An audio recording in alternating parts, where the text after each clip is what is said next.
Assalamualaikum warahmatullahi wabarakatuh. Alhamdulillahirabbil alamin. Puji syukur kita panjatkan kehadirat Allah Subhanahu wa taala yang telah memberikan kita segala rahmat serta karunia-Nya sehingga pada hari ini kita dalam kondisi sehat walafiat. Semoga kita dalam naungan dan rahmat Allah Subhanahu wa taala. Hari ini saya akan menjelaskan tentang budaya demokrasi menuju masyarakat madani, di mana demokrasi banyak didefinisikan oleh para pakar bahwa demokrasi itu dari rakyat, oleh rakyat, dan untuk rakyat. Tapi di sini saya akan menguraikan makna demokrasi itu seperti apa.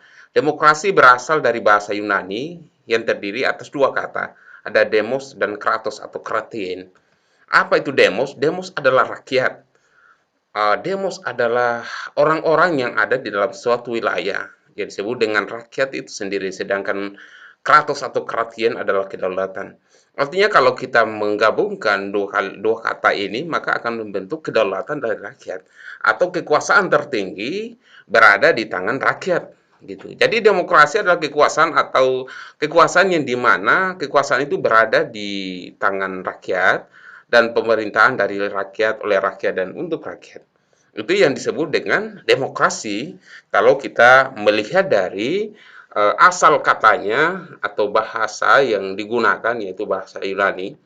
Kemudian selanjutnya, ada beberapa ciri demokrasi sebenarnya cukup banyak. Di sini saya akan mengulas beberapa hal yang merupakan ciri dari demokrasi itu sendiri. Yang pertama adalah adanya pembatasan terhadap tindakan pemerintahan untuk memberikan perlindungan bagi individu dan kelompok, serta pergantian pimpinan secara berkala, tertib, dan damai. Ini yang merupakan salah satu ciri dari demokrasi, di mana pemerintahan itu diberikan pembatasan juga, pembatasan kekuasaan. Tentu, kenapa dibatasi kekuasaan pemerintah? Pemerintah itu dibatasi kekuasaannya karena memang sejarah dari demokrasi itu berawal dari kekuasaan yang otoriter, di mana penguasa pada waktu itu cukup otoriter dalam mengambil keputusan sehingga semena-mena, sewenang-wenang, dan itu banyak merugikan masyarakat.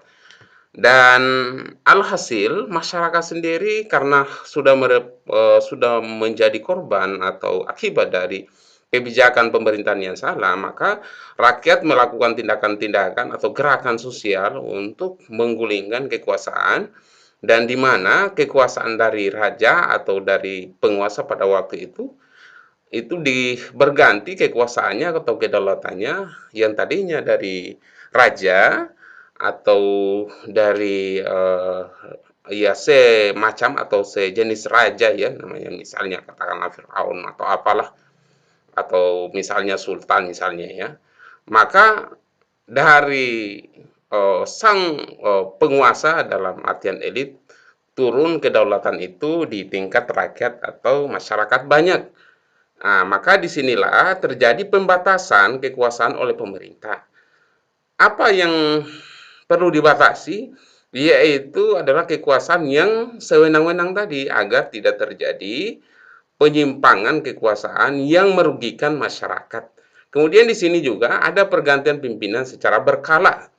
Pergantian pimpinan secara berkala itu adalah ada periodisasinya. Jadi tidak ada pemimpin yang kekal, tidak ada pemimpin yang abadi. Harus diganti secara berkala atau pada waktunya dia akan terganti sesuai dengan mekanisme yang berlaku. Kemudian pergantian itu harus tertib dan berjalan dengan damai. Itulah yang merupakan salah satu ciri dari demokrasi. Kemudian yang kedua adalah berbagai prasarana pendapat umum seperti pers, televisi, dan radio, dan lain sebagainya, itu diberikan kebebasan untuk mengeluarkan pendapatnya di muka umum, dan diberikan kebebasan memang untuk beropini sesuai dengan kaidah norma yang berlaku di dalam sebuah negara atau wilayah tersebut. Tentu kebebasan berpendapat ini juga harus dibatasi juga, karena setiap hak, katakanlah hak saya dibatasi oleh hak orang lain. Misalnya saya mengatakan bahwa si A itu adalah perampok, tapi di sini saya sudah melakukan vonis di mana tanpa ada bukti yang jelas saya sudah katakan bahwa dia sudah bersalah. Padahal itu belum tentu dia bersalah, maka pendapat saya ini bisa terjerat oleh hukum. Oleh karena itu, kebebasan berpendapat dalam dunia demokrasi, dalam alam demokrasi ini harus memang kita pahami secara menyeluruh, bukan hanya secara individual. Bahwa kebebasan saya ya semau saya, semau gue, atau itu adalah apa yang menjadi ekspresi saya, itu adalah konsekuensi dari apa yang saya lakukan. Tetapi ingat bahwa kebebasan Anda itu sebenarnya ada kebebasan orang lain yang dimana orang lain juga punya hak untuk tentram, hak untuk mendapatkan keamanan, ketertiban. Misalnya saya ambil contoh, katakanlah di jalanan umum Anda menggunakan kendaraan Anda, kemudian bensinnya Anda beli sendiri, kemudian motor itu kalau rusak ya Anda sendiri yang tanggung resiko. Kemudian Anda balap-balapan di jalan, ya maka yang terjadi apa? Yang terjadi adalah kecelakaan bukan hanya Anda, tapi orang lain yang bisa jadi adalah jadi korban dari tidak patuhnya Anda terhadap aturan-aturan di uh, jalan gitu. Jadi setiap orang di alam demokrasi diberikan kebebasan. Setiap lembaga diberikan kebebasan, itu lembaga pers, media maupun radio, untuk mengeluarkan pendapatnya di muka umum. Tetapi lagi-lagi bahwa itu adalah hak yang dimana setiap hak dibatasi oleh hak-hak yang lain. Kemudian yang ketiga adalah adanya sikap menghargai hak-hak minoritas dan perorangan. Jadi di alam demokrasi tidak ada dominasi yang sewenang-wenang. Misalnya di negara itu adalah negara yang mayoritas muslim, maka tidak boleh sewenang-wenang kaum muslim memperlakukan umat-umat minoritas. Atau di situ katakanlah mayoritas adalah umat Hindu, maka umat Hindu tidak boleh melakukan sewenang-wenang tindakan-tindakan yang dapat merugikan kaum-kaum minoritas yang ada di daerah itu, dan seterusnya. Jadi kaum minoritas atau katakanlah di situ adalah suku, misalnya suku Jawa, kemudian di daerah itu ada orang Minang, ada orang Irian, ada orang apa namanya, ada orang Ambon, ada orang Buton misalnya, yang dimana mereka adalah orang-orang minoritas. Maka orang Jawa yang mayoritas itu harus menghargai orang yang minoritas. Begitu juga orang yang minoritas juga harus bisa menghargai orang yang mayoritas. Oleh karena itu yang tercipta adalah toleransi antar umat manusia. Lebih mengutamakan musyawarah dalam menyelesaikan masalah. Jadi, oh, duduk bersila, duduk bersama, ya, duduk sama rendah, berdiri sama tinggi, kemudian menghargai pendapat satu sama lain, kemudian mendiskusikan apa yang menjadi permasalahan di masyarakat, adalah salah satu ciri dari sistem demokrasi. Oleh karena itu, memang yang kita butuhkan adalah bagaimana di negara kita selalu mengedepankan musyawarah mufakat. Tidak perlu sebenarnya yang kita inginkan adalah voting itu, karena voting itu kan menggugurkan suara minoritas. Sementara suara minoritas itu bisa jadi itu adalah sebuah kebenaran yang harus diterima juga gitu. Dalam suara voting atau sistem voting itu sebenarnya memang ada juga yang mengedepankan juga suara voting, tetapi yang paling penting dalam dunia demokrasi itu adalah musyawarah mufakat. Kemudian yang selanjutnya adalah adanya sikap menerima legitimasi dari sistem pemerintahan. Jadi, kalau sudah terpilih kepala daerah, wali kota, bupati, kepala desa, DPR, presiden gitu, maka yang harus dilakukan adalah melegitimasi, mengakui bahwa merekalah yang memerintah pada waktu itu. Sikap menerima legitimasi di mana rakyat harus legowo, rakyat harus bisa menerima apa yang menjadi keputusan dari pemerintahan, sehingga dalam proses berjalan pemerintahan masyarakat dapat patuh dan taat sesuai dengan norma yang baik dan apa namanya, bermanfaat bagi masyarakat banyak. Kemudian selanjutnya ada prinsip-prinsip demokrasi. Yang pertama adalah kebebasan. Ya, memang kebebasan dalam negara demokrasi atau alam demokrasi itu sangat penting memang, karena inilah yang menjadi salah satu roh dari demokrasi itu sendiri. Di sini dikatakan bahwa kebebasan adalah kekuasaan memilih dengan bebas atau keleluasaan untuk membuat pilihan terhadap beragam pilihan atau melakukan sesuatu yang bermanfaat bagi kepentingan bersama atau kehendak sendiri tanpa tekanan dari pihak manapun. Jadi kebebasan ini yang ditekankan adalah bagaimana seorang leluasa memberikan pilihannya, membuat pilihannya, memutuskan tanpa ada kepentingan yang menekan di balik dari keputusannya itu. Oleh karena itu, di alam demokrasi, rakyat itu harus diberikan kebebasan dalam mengeluarkan pikirannya, juga diberikan kebebasan dalam memilih siapa yang terbaik untuk menjadi pemimpinnya. Maka orang-orang atau pihak-pihak yang melakukan tekanan-tekanan terhadap masyarakat untuk memilih salah satu calon itu adalah pelanggaran dari prinsip demokrasi, karena setiap rakyat sudah diberikan jaminan kebebasan untuk memilih pilihan yang terbaik menurut mereka tanpa ada tekanan-tekanan dari pihak manapun. Oleh karena itu, ya tekanan itu ya menjadi pertanyaan, apa tekanan sebenarnya? Tekanannya bisa jadi adalah omongan, bisa jadi dalam berupa barang, diberikan barang, kemudian kalau saya kasih barang ini, kau harus memilih ini. Menjadi kewajiban bagi orang yang mengambil barang itu atau mengambil uang itu untuk memilih orang yang diberikan, gitu. Orang yang menyuap. Nah, oleh karena itu, prinsip demokrasi salah satunya adalah kebebasan yang tidak boleh dilanggar. Banyak sebenarnya kalau kita lihat dalam konteks politik misalnya, banyak masyarakat menjadi korban dari penindasan atau tekanan-tekanan dari elit ya. Ya. Di mana dalam proses pilkada itu banyak sistem money politik yang bersebaran di masyarakat dan itu menjadi tekanan bagi masyarakat. Satu sisi masyarakat memang membutuhkan uang, tapi di sisi lain pada saat mereka diberi dan mereka menerima uang itu, mereka akan berada dalam tekanan. Ya, karena pada saat itu ya boleh jadi mereka yang tadinya memilih si A, tapi karena si B sudah memberikan uang jauh lebih banyak, maka mereka beralih ke si B. Padahal si A bisa, boleh jadi itu lebih baik daripada si B. Maka kebebasan masyarakat untuk memilih para calon pemimpinnya itu sangat penting dalam dunia demokrasi. Kemudian yang kedua adalah persamaan. Persamaan di sini adalah setiap warga negara, baik itu ras, suku, agama, warna kulit, maupun dia berasal dari bangsawan ataupun rakyat jelata, harus mempunyai kedudukan yang sama di depan hukum. Dalam setiap negara terdiri atas berbagai ras, suku, ya, dan agama, agar upaya mewujudkan negara demokrasi terwujud, maka harus ada persamaan yang mengandung arti tidak ada keistimewaan bagi siapapun, tidak pandang bulu. Serta memberikan kesempatan yang sama bagi setiap orang atau tidak membeda-bedakan antar suku, ras, dan agama.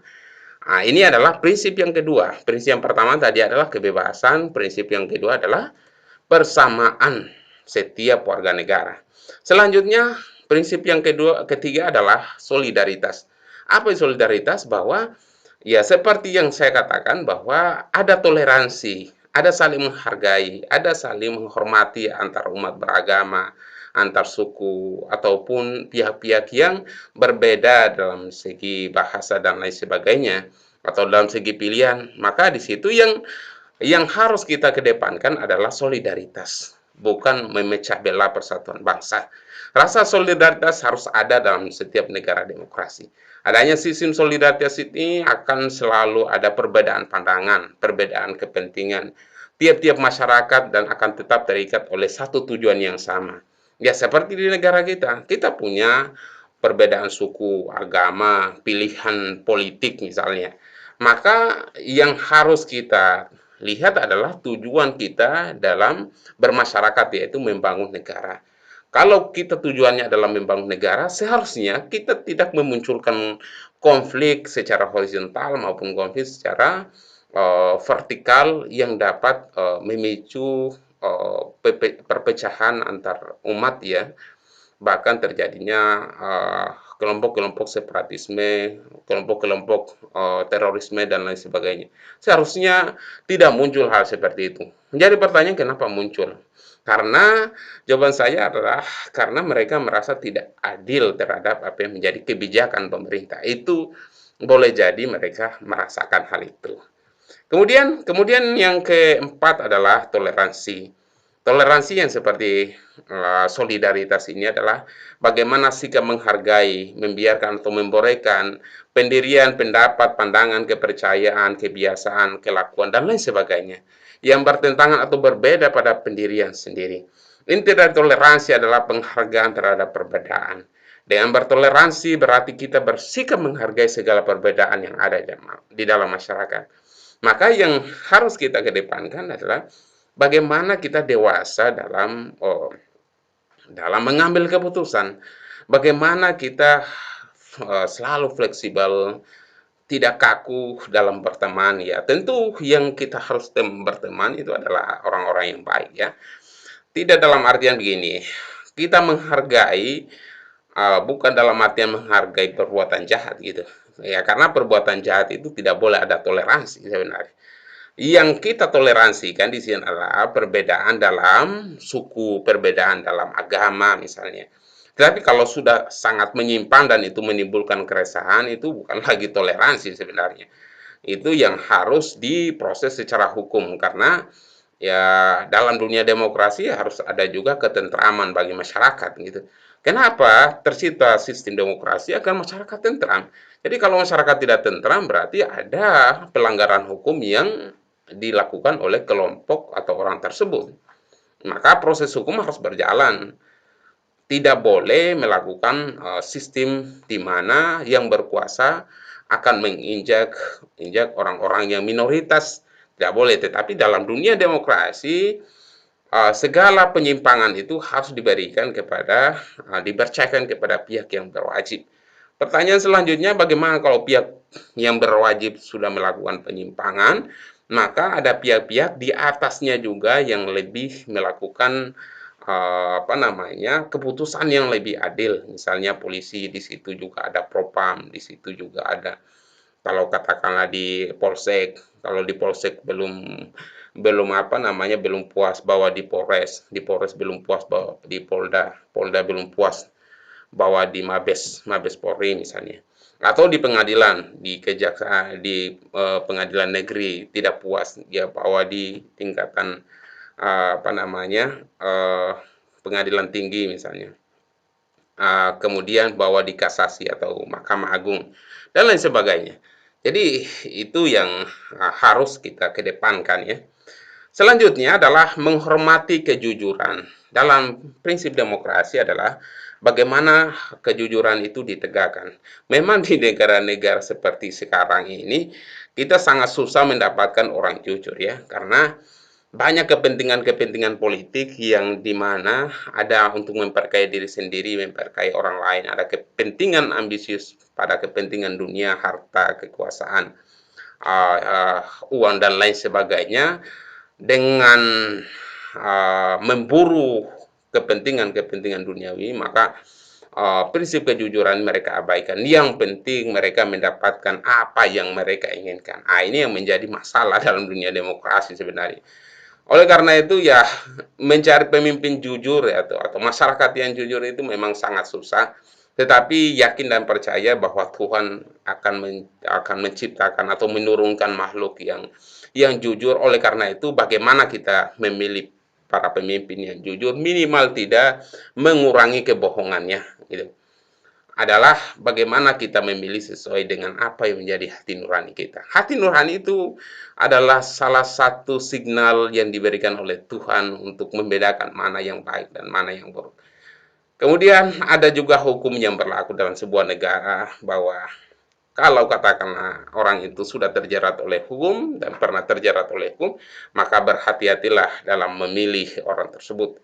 Karena boleh jadi dia akan melakukan kejahatan yang jauh lebih besar lagi daripada kejahatan sebelumnya. Kemudian kejujuran ini sangat penting sekali dalam membuka sebuah tabir kebenaran. Semakin dia jujur, maka kebenaran yang ada itu akan selalu muncul. Tapi kalau selalu berbuat bohong, maka yang ada di situ adalah kemunafikan gitu. Kemudian yang F adalah menghormati penalaran. Menghormati penalaran itu adalah bagaimana pendapat-pendapat yang ada itu atau teori, pendapat para pakar, pendapat masyarakat ya harus dihargai juga selagi pendapat-pendapat itu tidak menyakiti perasaan orang lain gitu. Atau katakanlah tidak merasakan lah gitu, tidak merasakan masyarakat secara umum. Tapi kalau penalaran itu sudah sangat meresahkan bagi masyarakat, maka ya masyarakat boleh melakukan pelaporan terhadap pihak-pihak yang dianggap menimbulkan keresahan sosial. Ya, dan dalam dunia demokrasi hal seperti itu ya wajar-wajar saja. Yang menjadi masalah adalah jangan sampai itu menimbulkan kebencian. Oleh karena itu kembali lagi tadi pada prinsip saling menghormati, saling menghargai. Karena kalau saling menghormati, saling menghargai seperti yang saya katakan tadi, itu tidak tercipta dengan baik, maka yang ada adalah saling bermusuhan gitu. Ya, penjelasan mengapa seseorang memiliki pandangan tertentu, membela tindakan tertentu, dan menuntut hal-hal serupa dari orang lain. Penalaran ini sangat diperlukan bagi terbangunnya solidaritas antar warga masyarakat demokratis. Kemudian keadaban, keadaban itu ya boleh dikata sopan santun, tata krama, ketinggian tingkat kecerdasan lahir batin ya, atau kebaikan budi pekerti seorang yang berperilaku beradab, berarti memberikan penghormatan kepada orang lain yang dapat tercermin melalui tindakannya, bahasa tubuhnya, cara bicaranya. Jadi keadaban ini ya, seperti yang saya katakan tadi bahwa di dunia demokrasi ini jangan kita katakan bahwa apa yang menjadi ceramah saya itu sudah benar kemudian saya caci maki orang lain. Ya, orang lain ya boleh jadi itu berbeda pendapat, tapi Anda tidak punya hak untuk mencaci maki mereka kan gitu. Anda mempunyai kebebasan untuk mengeluarkan pikiran Anda bahwa boleh jadi orang lain itu salah gitu yang di luar kelompok Anda. Tetapi tidak boleh kita mengeluarkan bahasa-bahasa yang menghina gitu. Ya apa namanya ya berikanlah kebebasan kepada Tuhan untuk menghinakan mereka, tapi tidak boleh manusia menghinakan kepada manusia yang lain karena itu boleh jadi mata manusia itu salah. Oleh karena itu yang dilakukan manusia adalah bagaimana kalau ada pihak-pihak yang salah mengingatkannya, menghentikannya, atau katakanlah mendoakannya agar mereka berjalan di koridor yang baik. Ya, tindakannya kita tidak boleh mencerminkan ketidaksopan santunannya. Orang tua harus dihargai oleh anak muda. Anak muda ya sebaliknya, anak muda menghargai orang tua lah. Gitu. Tapi jangan juga kita katakan bahwa anak muda harus menghargai orang tua, kemudian orang tua tidak menghargai anak muda. Dua-duanya harus menghargai. Orang tua menghargai, jauh lebih menghargai daripada yang muda agar menjadi teladan cermin bagi anak muda.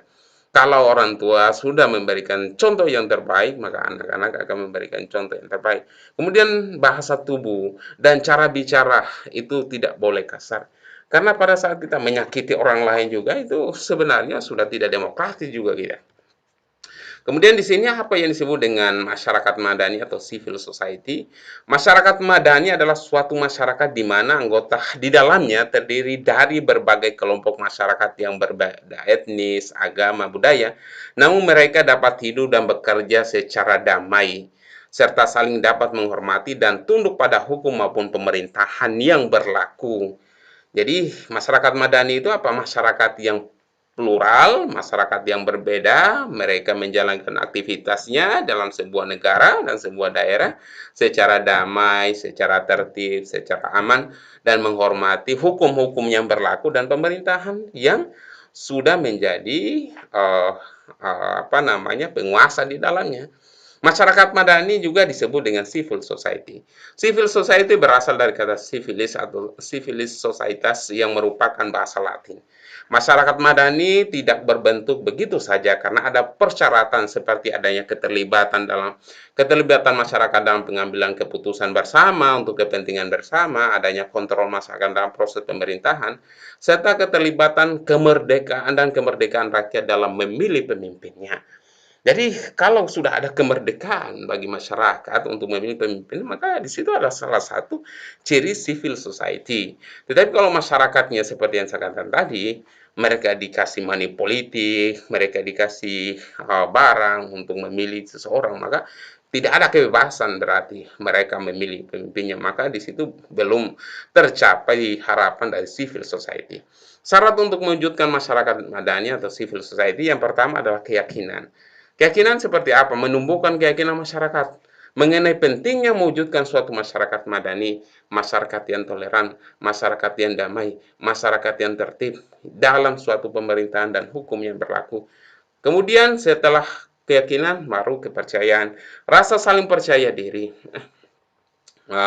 Percaya diri, kemudian saling mempercayai dalam masyarakat sangat penting untuk tumbuhnya masyarakat yang madani. Saling mempercayai, tidak boleh suuzon, ya, harus berprasangka buruk kepada kelompok-kelompok yang lain. Karena kalau kita sudah berprasangka buruk, maka akan timbul penzaliman kepada kelompok-kelompok yang berbeda dengan kita. Maka yang harus dilakukan adalah bagaimana kita berprasangka baik kepada kelompok yang ada. Terkecuali pada kelompok yang lain itu sudah melakukan penyerangan, sudah melakukan babi buta, sudah melakukan penganiayaan jelas-jelas terlihat, maka boleh melakukan perlawanan. Tetapi kalau mereka hidup tenang, maka tidak boleh kita saling menghina, ya. Percayailah mereka bahwa mereka juga mencari kedamaian, mencari kebenaran sesuai dengan apa yang menjadi keyakinan mereka. Kemudian selanjutnya adalah persamaan tujuan dan misi. Cita-cita masyarakat harus diupayakan adanya persamaan pandangan mengenai tujuan dan misi itu sendiri. Jadi masyarakat kalau katakanlah di dalamnya itu adalah masyarakat yang plural, masyarakat yang berbeda-beda, maka harus ada yang bisa mengikat mereka, yaitu adalah tujuan itu sendiri. Kalau tujuannya sama, yaitu adalah membangun bangsa seperti kita adalah Bhinneka Tunggal Ika. Berbeda-beda, tetapi satu jua. Kita berbeda suku, berbeda bahasa, berbeda agama, berbeda latar belakang, tetapi kita punya satu tujuan yang sama, yaitu adalah membangun negara kita yang tercinta. Kemudian selanjutnya adalah satu hati dan saling bergantung atau saling mengharapkan, saling membantu, ulur tangan, saling bekerja sama. Apabila tercipta rasa satu hati, maka akan tercipta saling ketergantungan, tercipta gotong royong, tercipta kebersamaan. Hal itu terlihat dari makin menguatnya rasa saling menggantungkan diri, menggantungkan individu kepada masyarakat, atau katakanlah saling bekerja sama antar anggota masyarakat. Itu saja yang bisa saya berikan, semoga dapat memberikan manfaat buat kita semuanya. Saya tutup dengan ucapan billahi taufiq wal hidayah. Assalamualaikum warahmatullahi wabarakatuh.